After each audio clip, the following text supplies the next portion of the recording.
Malaysia live matang thajage matang ikoi marketing chalure hojik se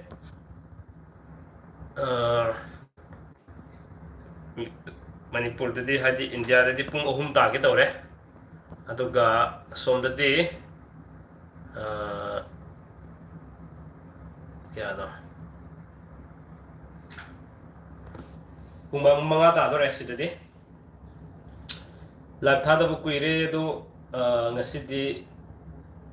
Malaysia da lakpagi live macha amtang timing se hana live tha matam di oide adubu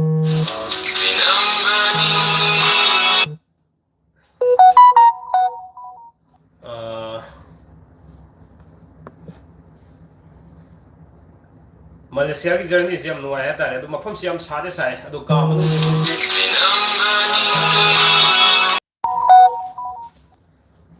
ke hatan tabura sorry ma'am waro bibi ade yum dagi phone tor ko gini sida ai chi wifi da tor ko ngatang tha bari ko koi gi moi gi lei bo hotel sigi wifi kitang pi hata re wifi sida ngatang live tha ge na do ko na sida gi thok khiba hek thok khraga di kana to heta re koi gi net sima game phangdre moi gi lam gi sim si na na tamni na ado only numit kharani ka lei bani na moi gi sim ama lo so ngai da ba ado paisa se moi sidaga moi sigi lupa amaga REN hai moi di ado koi gi lupa kun gi mane heta re ko ado posei si ado moi gi paisa di koi gi lupa cham ma sidi hen de heta re moi gi di ado cham ma siga di koi gi lupa lising ani gi ma ga manare duna pot yung tang sida natang koi pungsing siyam khene hatare ko moi sigi lamga koi ge se ya pung ani gi maya sum khene pung ani gi ani makhai mak yo ani makhai gi maya de dum khara khena bale hatare ma'am sound se tabi bra ai microphone ha ko ko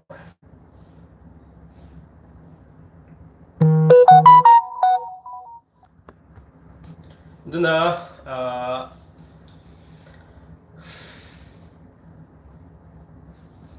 adum topic ka ke gade thamjaro gi ngasi desum Malaysia da lebigi memory ona adu ai blog so semje gi do blog se video di ai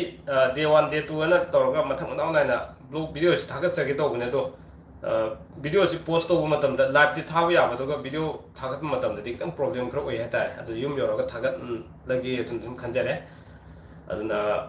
adik mapan thokraga live thaga do so net to phang da bani na ko aduna sum mayam unda do so yam kuire aduna aigi tongan tongan blog mayam na khanbirak blog sing ju mathang manaw na dum semja na hona jage aduga nan soibi ada ba chayul gi rasi phol di yam wana semja gi hadare ko aduma ai semja gra bane aduga adum sida Malaysia da leina leina memory ore hadare aduma so Malaysia da leina chayul gi rasi phol sema kan da sum thaga chagi bu do adum so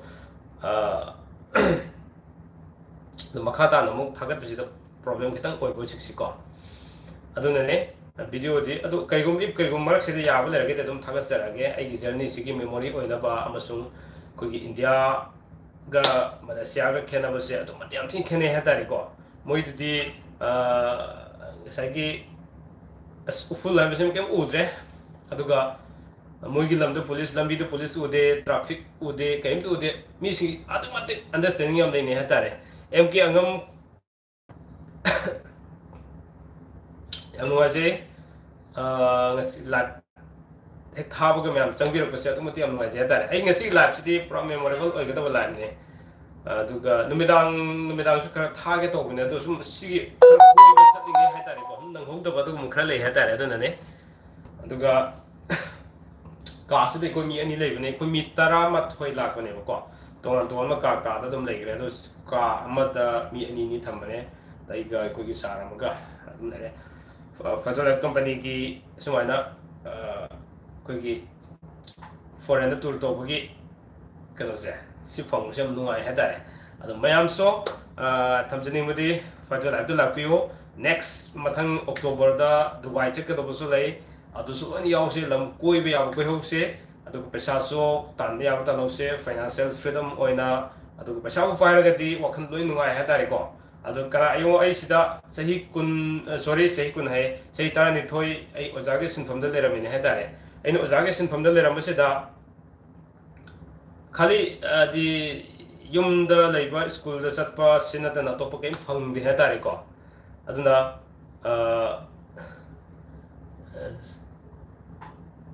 Kongrai lakum Sumanta Sharma ko sarang seol gira fol do ngai bi am wae ngarang ki thagalak trabana war thagat pane ai siyo bi yani why not hojik yam ni koi chakka do yam leri hojik ai Malaysia leri mathang da Dubai chakka do leri then atopo mafong kyam lam chak do lei adu sida ai yaure ha dun hekta chakka do badina te just magi sigi leri bani tini om sigi form do makra khang ma daga lei duga business fadan ai toroge na changsil la ko daga lei ha tare ko aduga ai wakhan toroge na khalaga di thabo khudi ma ko na mai pai ha tare do mai na sida ko na sorry to bi am lei matam leri ka na koi bi ab koi hoba aduga dum nuai thokpa enjoy se ko na aran ma to bana to bani na ha tare ko siam ha tare anando sam kari karamba thabak no bro na torisibo ai Pfizer lab ki thabak to bane Pfizer lab ki company do adu gisum jaw bane do ga hojik se kanda ai se Malaysia da leri adun mayam business pesa thokmina se haraba ko aduga then lam khar koi se ko se ka na lei ta ga di mayam khanbi bele di please come and join and aduga contact me to biro Tana se kai to bi abale kai lei habising to na tana se sumai gi wakhanda sehi tani thoi ojag sin pham da leram ka sida mapal lam da sumai satkani then to ga gi punsida forla gariam tong kani ka se I dream no phu mamu de wakhan bu khalo de do bo bi sida sanga ka na de gi life se quite change to re hatari ko ma aduna mayam sen thok lambi le jada ba then to ga supham hum khangdana leibising do ado ai mamang su tatan haijabane adum ka te to biro hatare I first time ni sumaina I outside India ki mapan da chat pakai si ko adubo thayam thaje de hada re do ngasi Malaysia sida na ngasi numi humni sore ine le resi sumaina chalakpa aduga mathang mo chatlabani na passport si chahi tara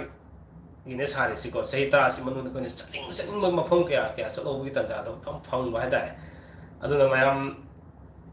KHANGMINASI Tongminasi, Nuai Minasi, Nuai Hingminasi, Amana Magi Mating Pangminasi, Sakang Damakia, Kangin Abigi Tanza Sulay, Aduga, Lam Kanaba Kaya Singset, Koi, Kangin Abigi Tanza, Habadi, which a Malaysia lifestyle, and I am Tipa Maheta,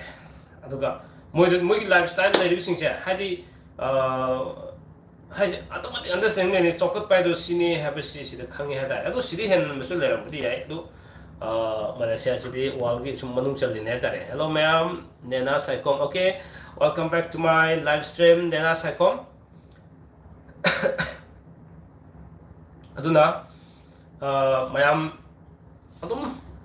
si khaktan abudi thabak nate adu thabak leidaba senthok lambi leidaba leragadi adum ma'am join to minaraksi egi best level da mainly egi subscribers sing di egi best level da pesa senthok lambi leinabagi damak aina Hona jerke habisi matam jage aduga yam nuai bese koi gi diko si lam koi bisi daknate mayam gi ana ba sum phan ba then aduga isa gi sento ambi sidem network marketing da phajana tobu ya bala mi yam ne hendare hojiki matam sidi suaina lam koi ba mayam gi leriba environment si khang gi heta gi business am darka le hendare ko congratulations sumata sarma Sir ki phone number of the people person on the worry of the sun. Okay, I number hajarake 700 59 833 96. Once again, Octaga hajarake 700 59 833 96. Nena Saikom kari karamba topic no Nena ai ngasi gi topic ko di thamjidre adu ai memory oina bagi dam live si thajabane ai sa huji Malaysia da lejeri Malaysia gi ton aina sasar bagi blog so ai yum yoroga thagatsage aduga adina sida leraga so thagat ya bagi kano leraga dan thagatsarake hetare ko aduga Malaysia sida leraga kari gi damuk chatlino ai sida chatli si kari gi no na ma'am na hangbirak pa then aduga adu aina kumjabane aduga sigi maram ꯑꯗꯨꯒ ꯍꯧꯖꯤꯛ ꯍꯧꯖꯤꯛꯀꯤ ꯃꯔꯝꯁꯤꯗꯤ ꯑꯩꯈꯣꯏ ꯍꯤꯡꯕ ꯌꯥꯕ ꯂꯝꯕꯤ ꯀꯔꯤ ꯀꯔꯤ ꯂꯩ ꯍꯥꯏꯕꯅꯆꯤꯡꯕꯁꯤꯡꯁꯤꯒꯤ ꯆꯥꯎꯔꯥꯛꯄ ꯑꯩꯅ ꯈꯪꯕ ꯈꯔ ꯅꯣꯂꯦꯖ ꯈꯔ ꯃꯌꯥꯝꯅ ꯁꯤꯌꯔ ꯇꯧꯖꯔꯝꯕꯅꯤ ꯊꯕꯛꯁꯦ ꯆꯪꯕꯗ ꯂꯨꯄꯥ ꯀꯌꯥꯃꯨꯛ ꯆꯪꯉꯤꯕ꯭ꯔꯣ ꯂꯨꯄꯥ ꯄꯩꯁꯥ ꯆꯪꯕ ꯅꯠꯇꯦ ꯁꯤꯗꯤ ꯊꯕꯛ ꯆꯪꯕꯗ ꯄꯩꯁꯥ ꯆꯪꯕ ꯅꯠꯇꯦ ꯕꯠ ꯇꯧꯕꯇꯕꯨ ꯑꯩꯈꯣꯏꯒꯤ ꯑꯣꯏꯕ ꯄ꯭ꯔꯗꯛ ꯈꯔ ꯂꯩ ꯄ꯭ꯔꯗꯛꯁꯤ ꯁꯨꯝ ꯂꯧꯕꯤꯒꯗꯕꯅꯦ ꯗꯦꯟ ꯑꯗꯨ ꯃꯇꯝꯗꯨꯗ ꯖꯣꯏꯟ ꯇꯧꯔꯅꯤ ꯖꯣꯏꯟ ꯇꯧꯔꯒ ꯀꯔꯝꯍꯥꯏꯅ ꯄꯩꯁꯥ ꯂꯥꯛꯀꯅꯤ ꯍꯥꯎ ꯇꯨ ꯑꯔꯟ ꯏꯟꯀꯝ ꯍꯥꯏꯕꯁꯤꯗꯤ ꯑꯃꯨꯛ ꯑꯩꯒ ꯎꯅꯕ ꯑꯃ ꯆꯪꯉꯦ ꯍꯥꯏꯇꯥꯔꯦꯀꯣ ꯗꯦꯟ ꯑꯗꯨꯒ ꯂꯥꯛꯀꯗꯧꯔꯤꯕ ꯑꯩꯈꯣꯏꯒꯤ ꯖꯨꯂꯥꯏꯗ ꯖꯨꯂꯥꯏꯁꯤꯗꯤ ꯃꯦꯕꯤ ꯑꯣꯏꯔꯦ ꯑꯗꯨꯒ ꯑꯣꯛꯇꯣꯕꯔꯁꯤꯗꯤ ꯀꯝꯄꯜꯁꯔꯤ ꯁꯤꯗ ꯑꯃꯨꯛ ꯑꯩꯈꯣꯏ ꯀꯩꯅꯣ ꯆꯠꯇꯧꯕ ꯂꯩꯔꯤꯕ ꯀꯩꯅꯣꯁꯦ ꯗꯨꯕꯥꯏ ꯆꯠꯀꯗꯧꯕ ꯂꯩꯔꯤꯕ ꯁꯤꯁꯤꯡꯁꯦ ꯂꯣꯏꯅ ꯆꯠꯃꯤꯟꯅꯁꯦ ꯑꯩꯗꯤ ꯆꯠꯅꯤꯡꯈꯩ ꯌꯥꯎꯔꯗꯣꯏꯅꯤ ꯑꯗꯨꯒ ꯑꯩꯒ ꯃꯌꯥꯝ ꯆꯠꯃꯤꯟꯅꯕꯒꯤ ꯇꯥꯟꯖꯥꯗꯣ ꯂꯧꯃꯤꯟꯅꯁꯦ ꯑꯩꯈꯣꯏ ꯃꯌꯥꯝ ꯅꯨꯡꯉꯥꯏꯅ ꯖꯣꯏꯟ ꯇꯧꯃꯤꯟꯅꯔꯨꯁꯦ ꯍꯥꯏꯇꯥꯔꯦꯀꯣ ꯑꯗꯨꯒ ꯍꯟꯗꯛ ꯂꯥꯛꯀꯗꯧꯔꯤꯕ ꯑꯦꯄ꯭ꯔꯤꯜꯁꯦ ꯑꯦꯄ꯭ꯔꯤꯜꯁꯤꯗꯒꯤꯅ ꯊꯥ ꯑꯍꯨꯝ ꯑꯦꯄ꯭ꯔꯤꯜ ꯃꯦ ꯖꯨꯟ ꯁꯤ ꯊꯥ ꯑꯍꯨꯝꯁꯤꯗꯀꯣ ꯑꯁꯤꯗꯤ ꯁꯤꯒꯤ ꯃꯔꯛꯁꯤꯗ ꯖꯣꯏꯟ ꯇꯧꯍꯧꯔꯀꯥꯟꯗ ꯑꯩꯈꯣꯏ ꯕꯤꯖꯤꯅꯦꯁ ꯐꯖꯅ ꯇꯧꯔꯁꯦꯅ ꯈꯪꯅꯤꯡꯕ ꯇꯧꯅꯤꯡꯕ ꯄꯩꯁꯥ ꯊꯣꯛꯅꯤꯡꯕ ꯂꯩꯔꯒꯗꯤ ꯁꯤꯒꯤ ꯊꯥ ꯑꯍꯨꯝꯁꯤꯒꯤ ꯃꯅꯨꯡꯁꯤꯗ ꯑꯗꯨꯝꯃꯇꯤꯛ ꯄꯩꯁꯥ ꯊꯣꯛꯄ ꯌꯥꯕ ꯂꯝꯕꯤꯁꯨ ꯂꯩꯔꯕ ꯑꯣꯐꯔ ꯌꯥꯝ ꯆꯥꯎꯅ ꯂꯩꯔꯤꯕ ꯍꯥꯏꯇꯥꯔꯦ ꯗꯦꯟ ꯁꯤꯇꯁꯨ ꯅꯠꯇꯅ ꯀꯃꯥꯏꯅ ꯇꯧꯒꯦ ꯍꯥꯏ ꯀꯥꯟꯗ ꯑꯩꯈꯣꯏꯒꯤ ꯃꯄꯥꯟ ꯂꯝ ꯆꯠꯀꯗꯕ ꯗꯦꯟ ꯑꯗꯨꯒ ꯃꯄꯥꯟ ꯅꯥꯏꯗꯅ ꯄꯩꯁꯥꯁꯦ ꯐꯝꯃꯁꯨ ꯇꯨꯝꯃꯁꯨ ꯆꯥꯔꯁꯨ ꯍꯤꯞꯄꯁꯨ ꯄꯩꯁꯥꯅ ꯀꯣꯏꯇꯥꯟ ꯇꯥꯟꯕ ꯌꯥꯕ ꯂꯝꯕꯤꯁꯦ ꯑꯗꯨꯝ ꯂꯩ ꯍꯥꯏꯇꯥꯔꯦ ꯑꯗꯨꯅ ꯁꯤꯒꯤꯁꯤꯡꯁꯦ ꯀꯔꯤ ꯀꯃꯥꯏꯅ ꯇꯧꯁꯤꯒꯦ ꯍꯥꯏꯕꯅꯆꯤꯡꯕꯁꯤꯡꯗꯣ ꯃꯌꯥꯝꯅ ꯄꯔꯁꯣꯅꯦꯜ ꯑꯣꯏꯅ ꯈꯪꯕꯤꯅꯤꯡꯕ ꯂꯩꯔꯕ ꯑꯗꯨꯝ ꯀꯟꯇꯦꯛ ꯇꯧꯕꯤꯔꯣ ꯐꯣꯟ ꯇꯧꯕꯤꯔꯣ ꯑꯗꯨꯒ ꯑꯩ ꯁꯤꯗ ꯂꯩꯔꯤꯁꯤꯗꯤ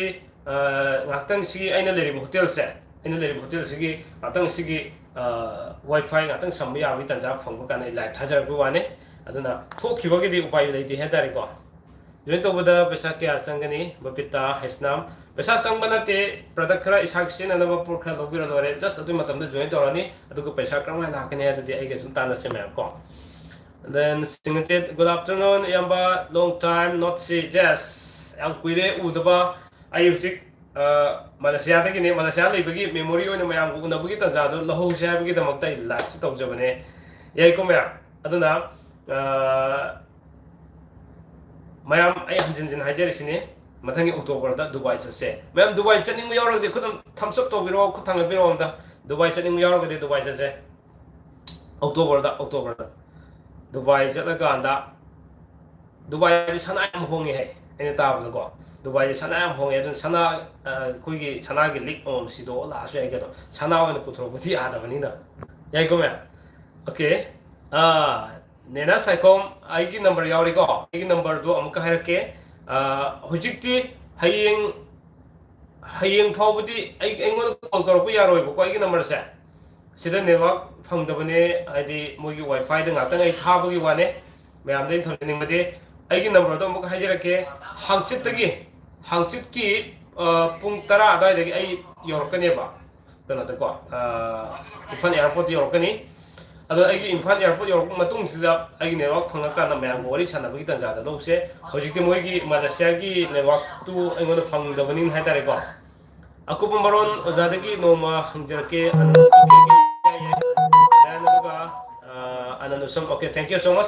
I am going to take number do. Nasiga Hayenga di call to Virakano, Hatsitaki Pau Fongase, I Yapu Yoromatunda, Yum Yorkana Tose 770-59-833-96. Yagomea. Again 770-59-833-96. Sida ai wari sana so ai yum da ke da nga wari sana so ka manung changa ga na moi wifi si samakan da whatsapp call da khraga to bugi wane ko ya aduna mayam na phone number sat ta bam pisle ena khan ki biya hetare adu gi dong te nei hajeri se phone number sat ta banate ai na Malaysia le sindina makoi gi number do ina link cham da bai tare na call to no biya de yam kuina le bna ta bani na dum pesa ting dam na hetare पैसा की value से हम सौ मोइजलदी हम पैसे को मोइदा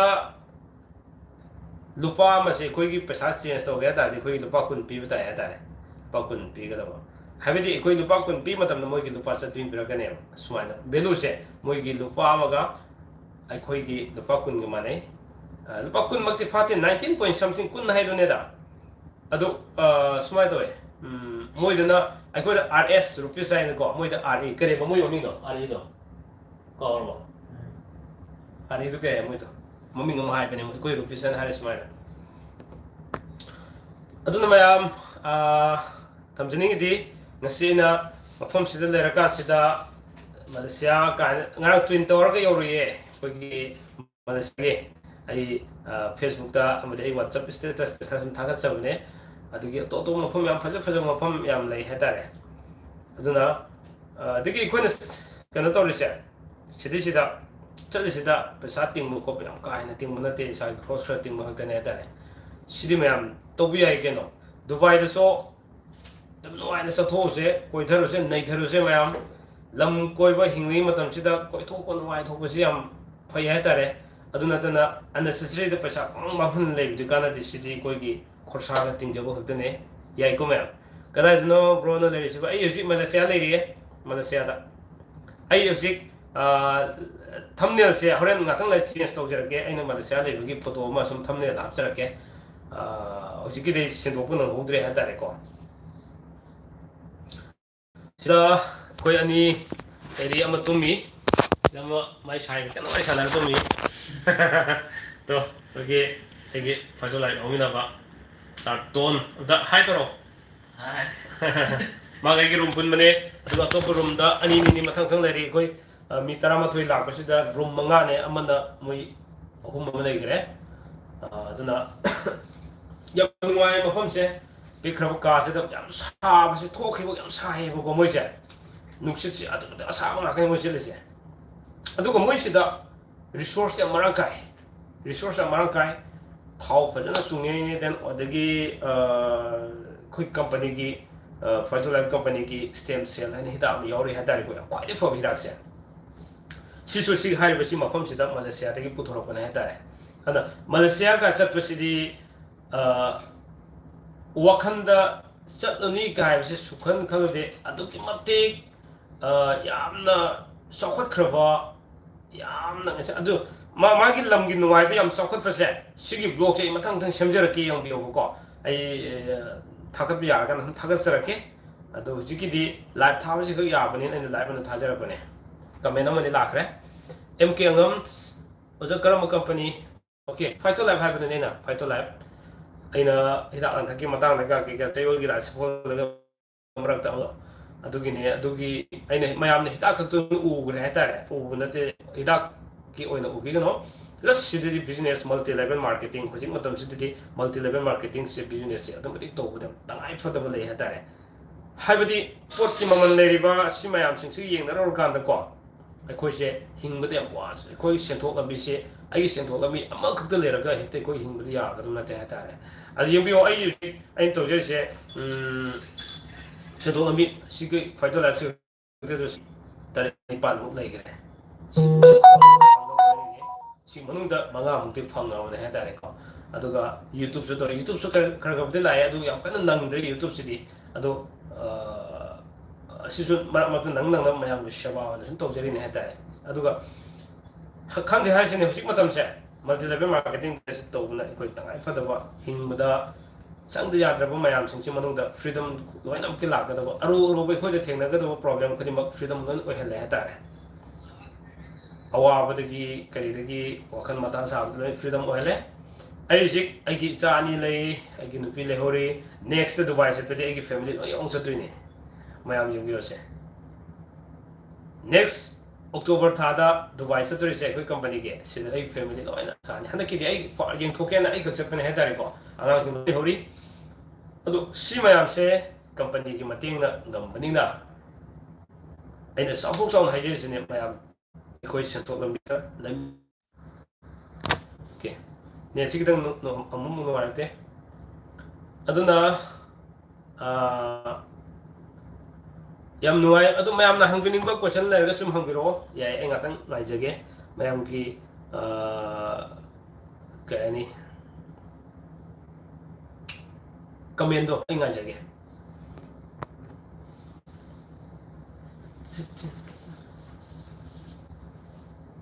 ꯌꯥꯝ ꯅꯨꯡꯉꯥꯏ ꯀꯥꯒꯁꯤ ꯊꯤ ꯅꯨꯡꯉꯥꯏ ꯌꯥꯅꯤ ꯃꯣꯏꯒꯤ ꯍꯣꯇꯦꯜꯒꯁꯤꯀꯣ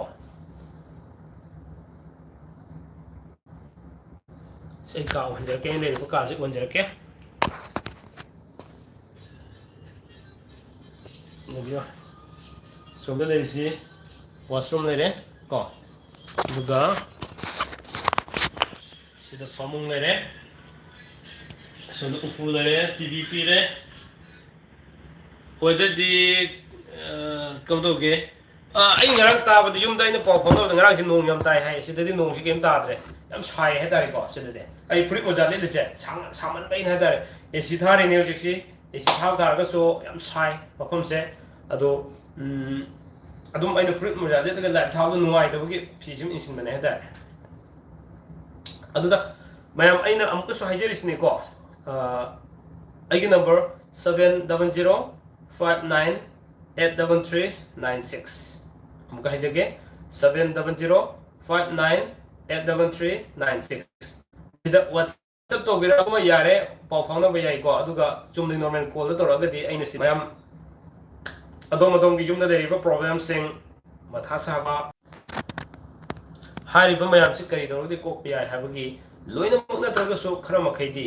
तपना तपना सुम नुवार बे हलकने तार खरा मखैदी लेबा हौसे अदुग लम नों खरा कोइथोकसे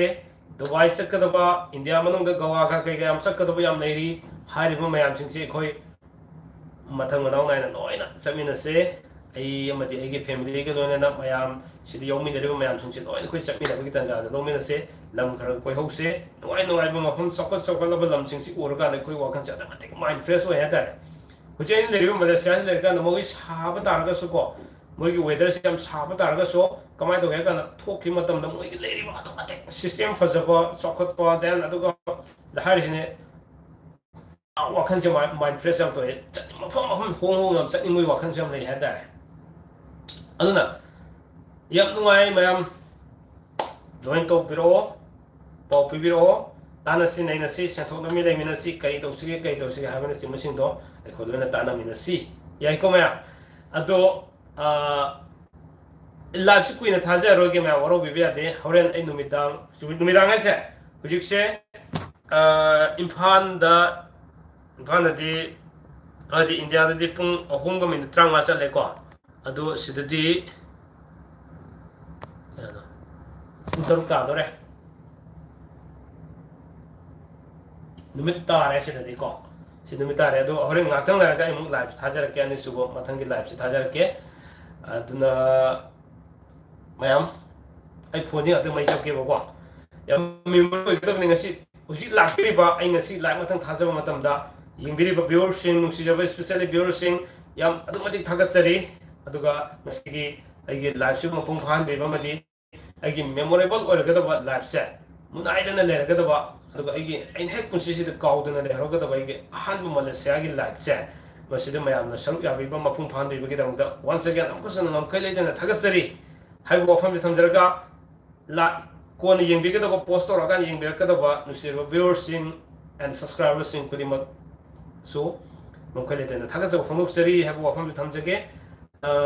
sing soy ngam dan enjoy toro thank you ai to jarake mayam gi blessing gi ngasi forward mayam nai bu sibiba ngasi forward mayam nai ai bu dumati thajaba thambiba amadi aibu china dona khanbiba ek leriba mayam gi nu sijarba subscribers and viewers and mako hanna thagasari lamaya makhatrai mayam gi seba sam to je gen khanjeri seba to jaba sidu hen mai fa ko ngamnaba ai khoi mayam gi seba to tu natana hingmina bugi tajama lemina se haibagi dong tin ngasi ina ai khoi sumaina nuai bugi enjoy sing sida kharga saru yamina si haiduna mayam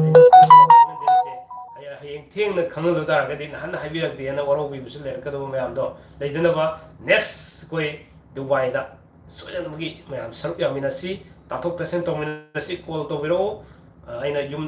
yumda thola madam call to biro aduga then whatsapp to raga no hojik su yare sumai to se aduga ai horen timing phangaga di hojik se marketing su khara chat ke na khanja bane koi laminari makai sing si ko aduga